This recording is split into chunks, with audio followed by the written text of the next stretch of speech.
ప్రకటన గ్రంథం ఈరోజు సంఘం అధికంగా చదవవలసిన గ్రంథం.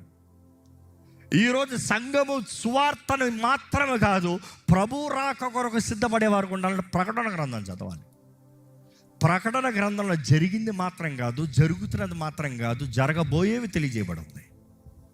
అక్కడ రాయబడిన అంతము ఎవరు మార్చలేరు. అది దేవుడు నిర్ణయించినది. ఆ అంతం ఎరిగి ఉన్నావా నీకు మంచిది, లేదా అజ్ఞానం మన పాపంలోనే పోతావు. నాకు తెలియదే, నాకు ఎవరు చెప్పలేదే, నాకు తెలియజేయలేదే.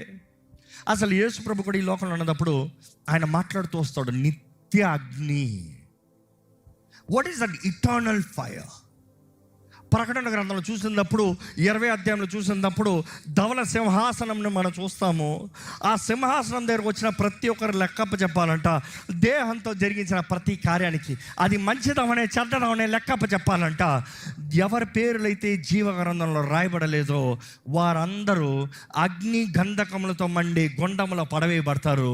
అది రెండవ మరణం అనేది స్పష్టంగా రాయబడింది.